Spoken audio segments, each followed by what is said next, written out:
Hi, I'm here with Eric from Spofford Press. Hi. I am really excited to see where he creates all of his amazing work and to show you guys the behind the scenes of where all the magic happens. All Oh, yeah. right.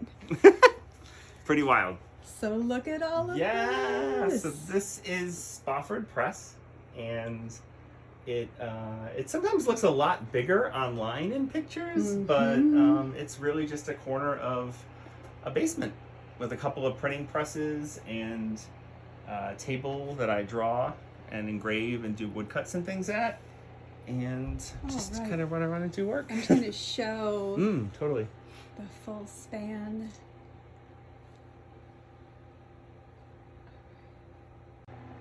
So I would love to hear how Spofford Press started, how you started everything. Yeah, it's kind of a funny story. I was Yeah. working for like a corporate company for years, and it was just killing me. Like, I was getting stressed and kind of anxious, and I wasn't liking it at all. I'd gone to school for printmaking, art, and things like that, and I was doing it for fun on the side, but my job was just like strangling me. Yeah. So I had to have a discussion with my wife about it, and she's like, you know what? She's like, if you really want to take printmaking and try and make a little business out of it or something, it could work out.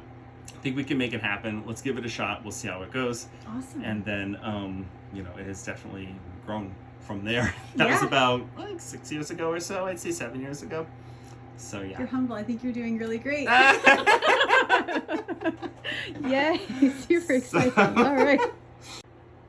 All right, there's so much I want to ask you about. All right. So what is this area? So this is one of the types of work I like to do. It's sort of like fine line engraving, where I basically carve really small lines into blocks, and then they are inked up and printed on a press, kind of like almost like a stamp, which makes like limited edition prints. Whoa. And the lines are really tiny. They're kind of like woodcuts and lino cuts that a lot of people do, but they just get really, really, really wild details because of the types of tools. Your work is so cool. It's pretty neat. Thanks. This is one of the tools. You can kind of see, it just has these tiny little things, and it just sort of makes these little itty bitty marks, just little tiny lines one at a time, but they're just, shallow enough that when the ink's rolled over it and it prints, they show up black and white. And what is this process called? It's like wood engraving, but I don't always use wood. I sometimes use blocks of resin like this that are made for it. So this is kind of funny. This is an image I'm doing, or I was doing, of like the xenomorph from the Alien movies. Yeah. And I engraved it for a while and was working on it, and I was like, I'm not crazy about it. There's something about it that's kind of bugging me. So now I've already started a new drawing of one on a bigger block that I haven't carved into yet, but I have some different ideas already for it. Like it's dripping. And that's part of the process. I think just sometimes, you can, I worked on this little block over here probably for 2 or 3 days, and then you just look at it and you're like, that's not it. It's not doing it. I go and try it again. But it's so dark. It's like such a dark, dense, totally, yeah, cool image that, like, to get it how you want it is super important. This is actually a little proof print. Oh, yeah. It's so funny. I don't know what this was under here, of what this looks like right now. Whoa. You can kind of see, like, I inked up the block and ran it through the press to see how it would print, but there's just parts of it that aren't super gelling with me. I think I saw a little glimpse on Instagram of this. Probably. I think you did. Yeah. I probably had a sneak peek. Cool. I think I was doing it for like the Alien something anniversary. I was sort of like going to try and do it for that, and then again, I wasn't super crazy about the block. Had to think about it for a little while, and now it's just been sitting and stewing in my head, and and that's how a lot of this works, I think. Yeah. Especially with like the fine art stuff. I think some of the other things I work on are quicker, and they tend to be kind of the fun, kind of wilder things. But with this sort of fine line things, every little line you make tends to be a problem. If you cut it the wrong way, you're kind of stuck with it. There's no putting like that wood back into that block. So, if you make his head a little bit too bright and you're like, well, okay, is there a flashlight on him in this picture? Or am I just totally redoing this again because there's no like rubbing that back in there? So it can be a little tricky with that. Yeah. So that's something I learned in college, and I've been working on for about like 12, 13 years. I've been doing the fine line engraving. So do most of your pieces start out etched onto blocks? Yeah, a lot of them start out usually as a drawing or an idea, and then it gets transferred onto the block like that. Yeah. And then I go in and carve the light parts out of the image, leaving behind the dark parts. Mm-hmm. It's kind of like working backwards, similar to like scratch board or something like that. Yeah. And then when it's done kind of like that, you proof it throughout the process to see like, oh, what needs to be brighter, what needs to be pushed back. And then once I'm kind of happy with it, I'm like, let's do it. Let's print the edition and see how it goes. Nice. So, Awesome. and I've done portraits and animals and different kinds of things. Yeah. It's very, it's kind of medium that you can do a lot of different stuff with. But yeah, no, I love how broad your work is, how broad the subject matter is. Fun. So then these are the tools here that you Yeah, use? that's a bunch of the tools. They all are very, very tiny little points and things, They're but so pretty. they do actually make like different angled. types of marks and stuff into the things, and they have to be kept like surgically sharp. Wow. I mean, because if they're not, the lines you're cutting will start to get a little fuzzy in the block. It won't be super clean. Is this? So, oh yeah, that's the drawing from the little pug head that we had. I have a sticker of that. I think Yay! Yep. That might have been the original. It sells out at Craftland Yeah. every time we get it in. Yeah, that was like the original drawing I think for it that I was playing around So with. cute. And then, you know, it's just, that's the thing. Like that was just done with a marker, and I think I was probably looking at pictures of dogs, or I think a friend of mine had a dog that looked like that. Its eyes were a little crooked, and I'm like, this dog is hysterical. So sweet. So, yeah. I love it. Yay. So Awesome. inspiration comes from literally almost everywhere. And Yeah. Amazing. So this was an engraving I did a few years ago of a jellyfish. This is the actual block. Oh my gosh. And you can kind of see how, with those tools, you know, like where it looks brighter, you know, I just carved away a little more. And then in sections that are really fine, it's just a very fine line. It's so pretty, so delicate.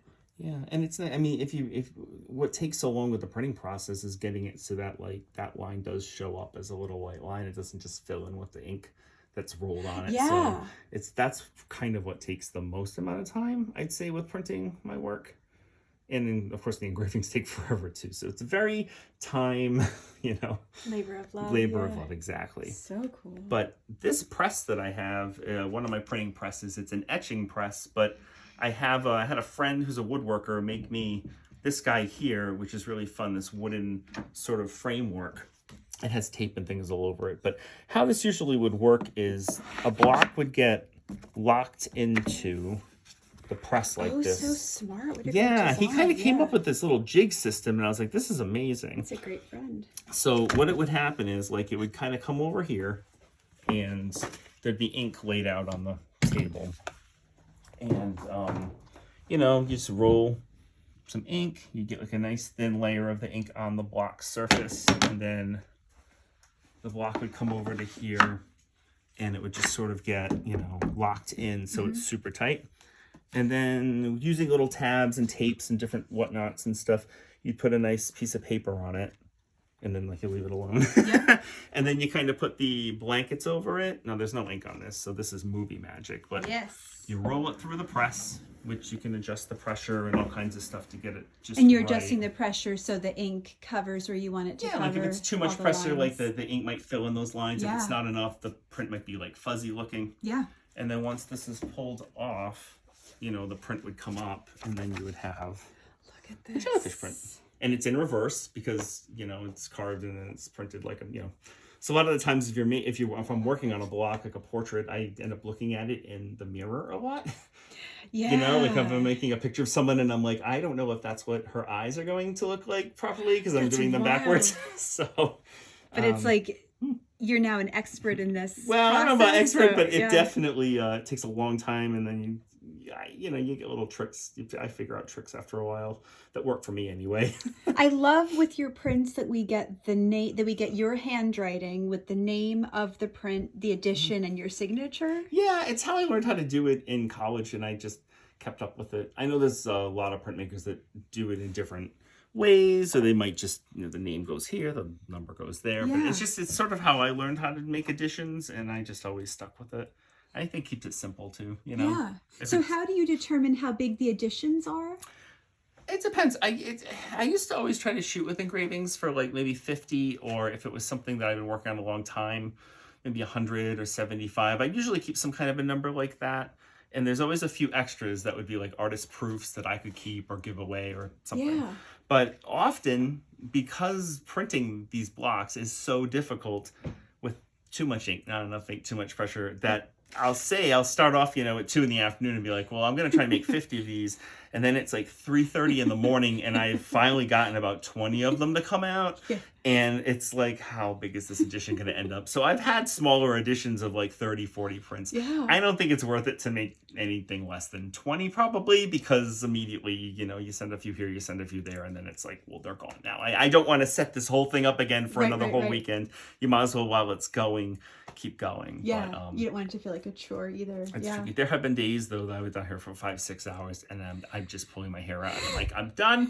I'm cleaning the ink up. It didn't work today. Yeah. Either the humidity was too hot for the ink, the ink's drying out. Something is wrong. There's about 75 things I think that can go wrong or right with making that little wacky print of a jellyfish. Yeah. So no, it's so cool. It's an education. It's I'm really excited to learn more about your process.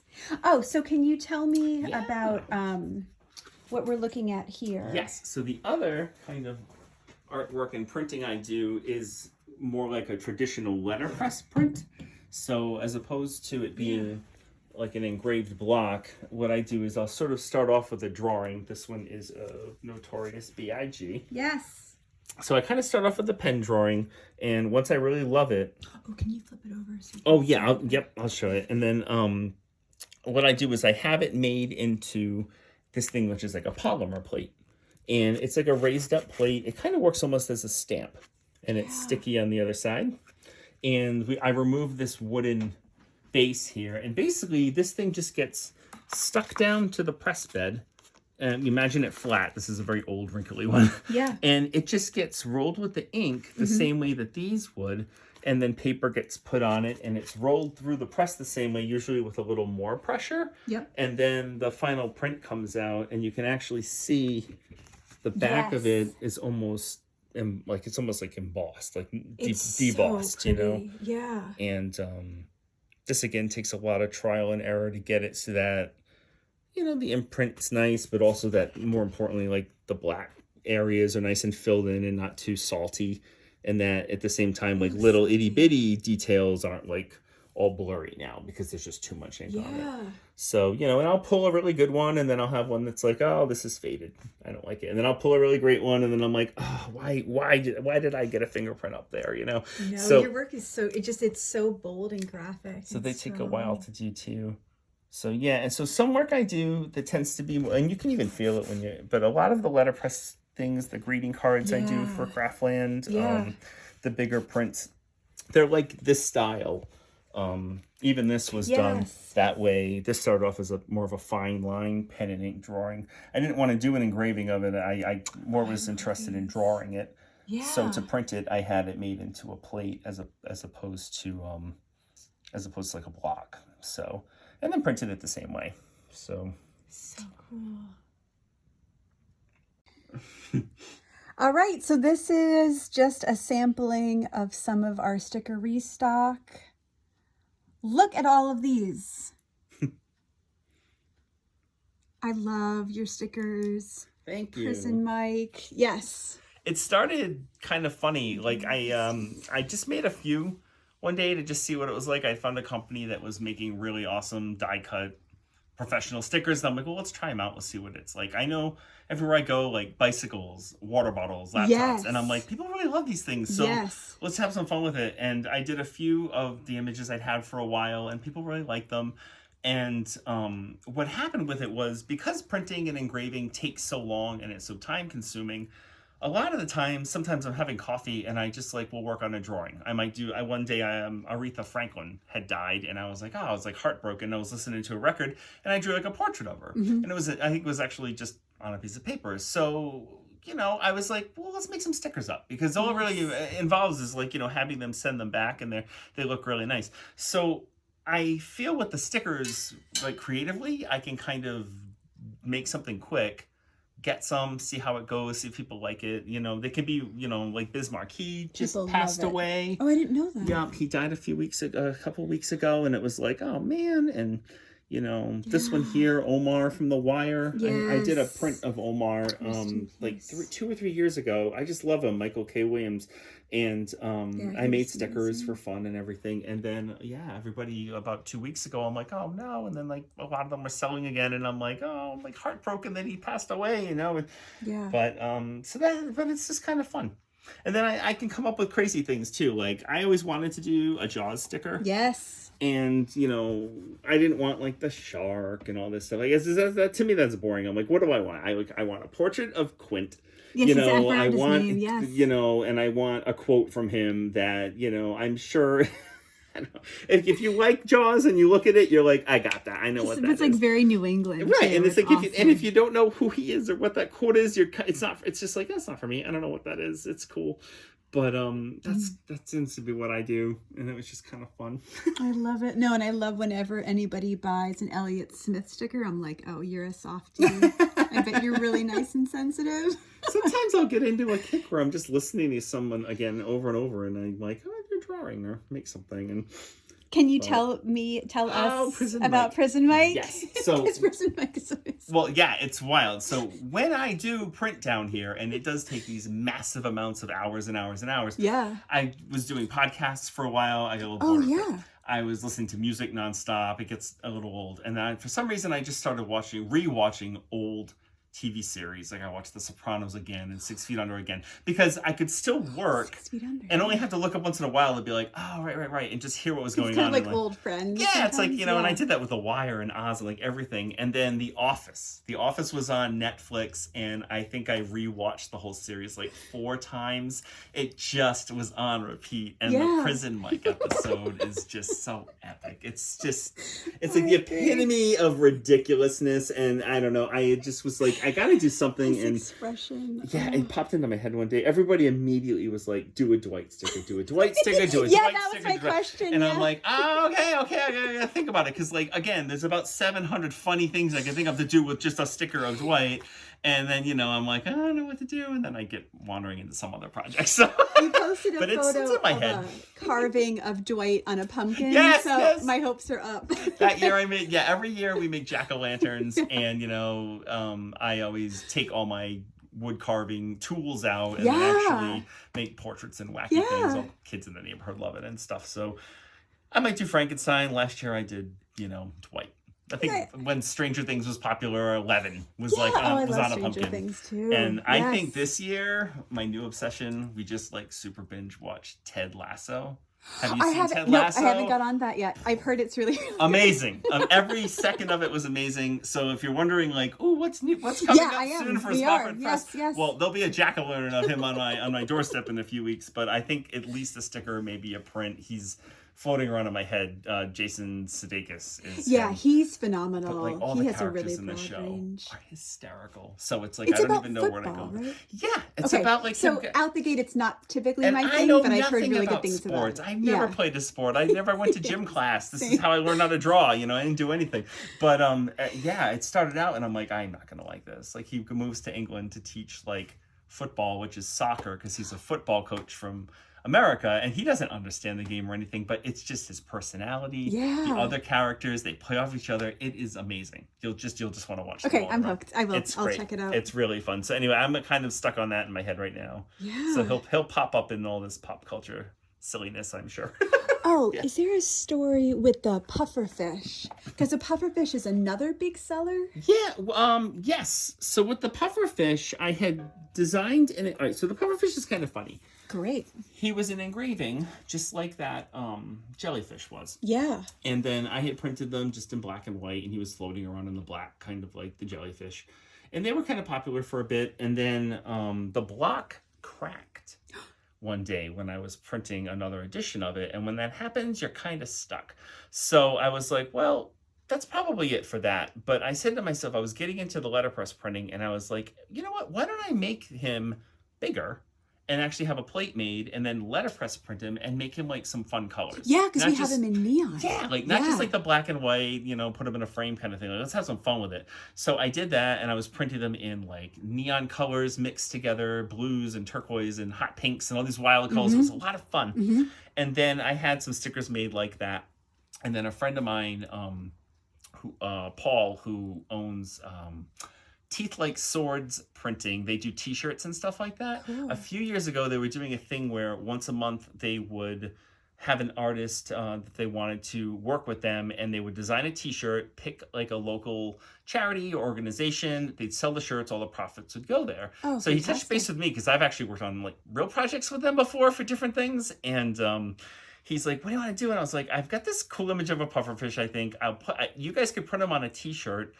I think we ended up picking, it was so many years ago, the Providence Boys and Girls Club. I'm not too sure. I think that's where we went with it. And then I said to him, and if you want, I will print up an edition of the guy of the pufferfish in blue, like letterpress prints, and you can give one to every person that gets a shirt.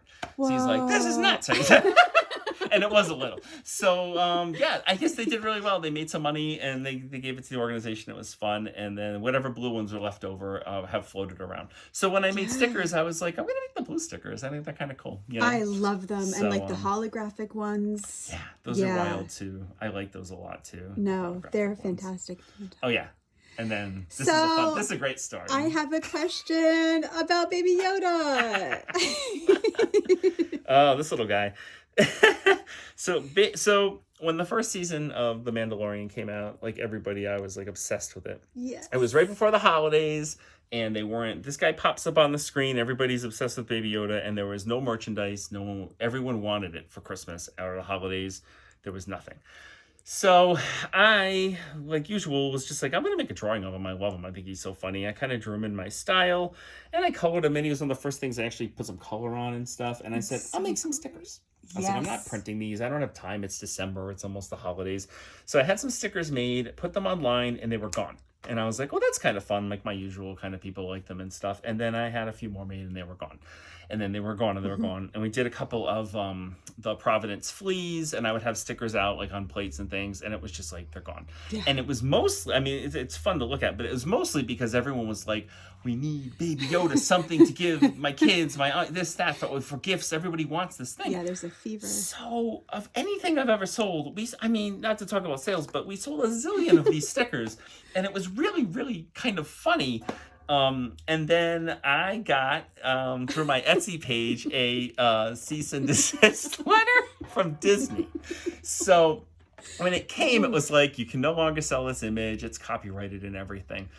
So I think what had happened was, by the middle of that December, if you went on Etsy and typed in Baby Yoda, about 1 million things came up. But most of it was like a t-shirt that someone just like printed a picture of him off of their TV onto with like their Epson printer. It was just junk. It was like whatever you could do to make a buck. Yeah. Right. And so I think they just went through and were like, get everybody off of here. But so I got a cease and desist and stuff, and I was like, all right. So I couldn't sell any more of them and whatnot online. I had to pull them off Etsy. I didn't want to wreck my Etsy store or anything like that. But I kind of laughed through it because I already sold a zillion of them. And I didn't really care much about it, but it was already almost Christmas time. But as I talked to other artists or people at the fleas and everything, I'd bring it up or it would come up, and every one of them would be like, hey, you're in the club, all right. And I'm like, the club? And they're like, when you get like a cease and desist from Disney or Marvel or DC or something, like that's pretty rad. A lot of people, like if it gets mailed to you, a lot of people frame them and stuff. And I'm like, well, I have an email. But so I was like, okay, cool. I'll live with it, So Baby Yoda came and went super fast, and he was a super flash in the pan, I guess they say. It was a fever in the store. We couldn't keep them in stock. We're like, are we getting more in? People wanted to reserve them. It was just fun. And I'm happy that I kept it my style. It wasn't just like, I'm going to make something that people want. I was never really in it for that. But wow, it took off like lightning. It was wild. It was awesome. Wild ride. Yay. So exciting. For greeting cards, they're also letterpress printed, and they're made on those little plates and printed on that printing press, the larger one as well. And then I had this thing where I couldn't figure out how to get them to dry without making a big mess. So I figured out one day that I could take Slinkies. You made these? Staple them to some pieces of wood and make like these little inexpensive card drying racks. It's genius. And it's one of these funny things where like it was on Instagram, like in the background of a photo one day, and people noticed it. And the next thing you know, it was huge. It might have been for a while bigger than anything I've ever made or showed on Instagram years ago. People were like, Slinky rack guy, how did he do it? I'm like, you buy a Slinky, kind of funny, but they work really well. And then once everything's dry, they just get folded and packaged. That's This so smart. particular card is a kind of a funny story. I love it. It's one of my favorite cards you make. Yes. Yeah. So I drew the little pigeon and stuff, and then the saying, you know, it was kind of a meme. It was online. They had it. It was said 10 different ways. You know, I didn't think anything of it, and I'm like, it's kind of fun. I want to make a card of it. So I made it, and I was printing them one night, and it was like on Instagram, and somebody had commented, like in all the comments, like, oh, you should really, you know, check with or tag, you know, and then it was like the tag for Gemma Carell and let her show this. And I'm like, so I am always like, uh-oh, because I never want to do anything wrong, step on anybody's toes and everything. So I was like, what is that? Who is that? So I look it up. Well, Gemma Carell is like an illustrator. She's amazing. She's come up with so many things that have just become memes. People have like stolen them. Whoa. Thrown them all over the internet, and then she kind of, back then at least, she was at the point where she's like, look, if it's already blanketed everything, she's like, I don't really care anymore. But I was like, yikes. So I was like, literally stop the presses, which I've never been able to say before, right? And I wrote her, I was like, how am I going to do this? I emailed her, Instagram, everything I could find about through her website. And I was like, hey, I was like, this is a picture of what I made. I know it has a saying that you came up with. I don't know if it was the exact same words, but could I have your permission? I don't know if I need permission. I'm not how this works, but I want to make this legit. And then she did write me back, and she's like, it's fine. And that's how she explained it. She was like, she said, if you ever, you know, show the work somewhere, like if it's an art print or something, if you could put, you know, that the idea had come from me or something. So as soon as they were posted on my website, I'm like, you know, coming from a really fun, you know, idea from Gemma Carell, you know, check her out. Because I was just like, let's cover all bases. Yeah. But yeah, so that was just a wacky, a weird story that it turned out really well. They're a fun card. Super relatable. Yeah. But so you got to kind of check your references. You got to check things out. And when you see like a funny meme and like wacky, and you see it everywhere for a while. You absorb so much just like flipping through Instagram. Yeah. It's nutty. And then like I made a card right when I started out 4 or 5 years ago that just says, you got this. Oh yeah, you got this. Right? Yeah. Because like I right just like positive. Yeah. Fun little messages. I didn't go to the trouble of designing a little guy to put on it or making some crazy ink. Yeah. I'm like, you got this, right? And then I see these everywhere now, and it's like, I'm fine with it. I said, it's 3 words. I don't own this. I have no problem with it or what anybody does with it. You know, it's like, I love, it's a great message. And like so much of your work is really positive and just like puts positivity out into the world. I try. Can you talk about the It's Nice to Be Nice? Oh yeah, totally. Because that one's also the turtle one, which I love. Oh yeah. Well, I think, you know, I think it's nice to be nice. Me too. Some people still need to learn that. But this always reminds me of my mother-in-law, who is like just one of the sweetest, nicest ladies in the world. She's so fun. And when I was making this card, I was like, it's her. You know what I mean? Like, she's a nice lady. So sweet, I'm kind of a nice guy, and that's just how it goes. And I designed a little turtle and everything. I always have to put like something on it that's like original in front. That's why that you got this one always like threw me for a loop. I made a card once that just said happy birthday 3 times on it, and I'm like, this is such a nonsense thing. And then everybody's like, I have a birthday card, birthday. I'm like, really? Like, should I put a lot of effort into these anymore? You know? But yeah, so I designed a little turtle, and of course he's in different colors and everything. But the point is, yeah, I think it's kind of nice to be nice. I'm a big fan of letter press. They're beautiful. Yeah. Thank you. I always have fun even matching up envelopes and stuff. I just kind of have a ball with this. I love what I do, I think, and I have a lot of fun with it. You know, I've touched base and become friendly with so many letterpress companies, and some of them have giant amounts of product they put out. So maybe they just use like craft brown envelopes, and I'm like, those look awesome. And other people are like, you know, hand watercoloring every single thing on the image on the front, and I'm like, those are phenomenal. And like, I just appreciate any work that anybody's doing, and I just try to make what I like, and I you know, kind of hope that it, you know, somebody out there wants to tell somebody it's nice to be nice. No, your work is super popular, and it sells to, you know, men, women, like, yeah, it sells to the Craftland audience. Loves what you do. I love being in Craftland. It's my favorite things ever. So Yay! Every time I write you guys back, I'm like, thank you, I love you. I mean, I'm like, it's like the 80th email back to you guys. Send us a restock, please. Yay!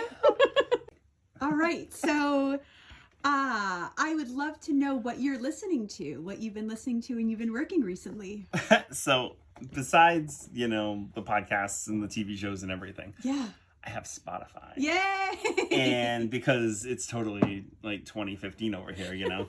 But no, I have Spotify. A friend of mine signed me up for it because he was super, super sick of telling me about new artists, and I'd be like, rip me a CD, and he's like, I don't even have a way to do that anymore. And so I got a gift subscription from him. He rocks. Nice, and yes. I'm like obsessed with it. Like, yeah. like playlists of old hip hop songs I didn't remember. Yes. Just literally so much fun stuff. And then my wife realized, oh, wait a minute, we're sharing the same account. That's fun because I'm logged in too. So then now it's like new stuff, and I'm like, what is this? And it's totally wild. I'm having a lot of fun with it. But even like jazz, I love like 50s and 60s jazz, like tons, and like too much of it to even remember a lot of it sometimes. But I'll have like a station on with like John Coltrane and like all these different Blue Note artists, and all of a sudden one will pop on, and I'm like, I actually don't think I've heard that before, and it'll be something from some album that I never heard. So I love it. I love it. My friend Matt, thank you. If you're watching this little interview, you win this year. That was the best. So yeah. That's awesome. That's really good. Sweet.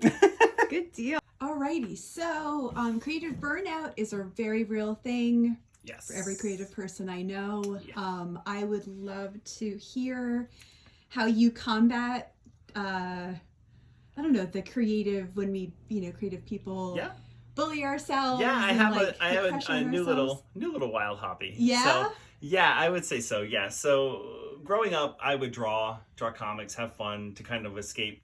And then I started doing drawing and printing and art as a business. And before you know it, it was really hard to just sit down and do a drawing and have fun with it. So I had to get out of my head. I had to like decompress and get away from it.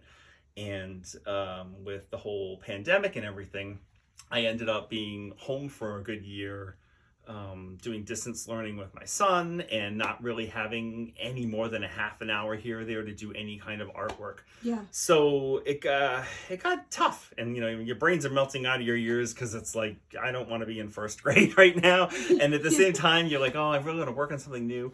So to get out of it, I kind of remembered how much I used to love building Lego sets when I was a kid. Yeah. And my son was kind of into it too, more for like, Spider-Man and Star Wars and stuff like that. But it started as like a little project, and it got bigger and bigger and bigger. And now the other half of my print shop is an ever-growing Lego city. This is so effing cool.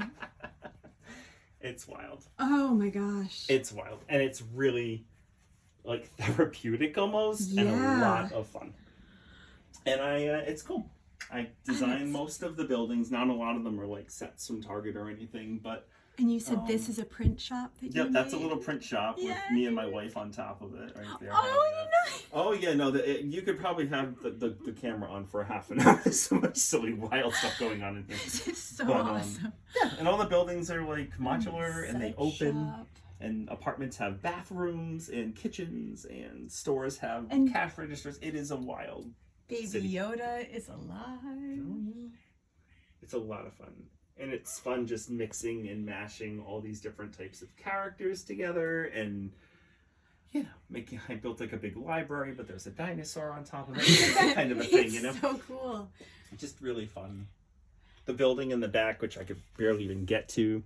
Like the bottom floor is a dentist's office. That's okay, don't worry about it. And then the middle floor is an art gallery where I took one of my engravings that wasn't so great, chopped it up into tiny little pieces, and then they're all on the walls. It's like a art show because I'm so cool. Yeah, talk about like a little board, right? And then the top floor is a detective's office. So it's like This is amazing. like it's just fun. It's wild.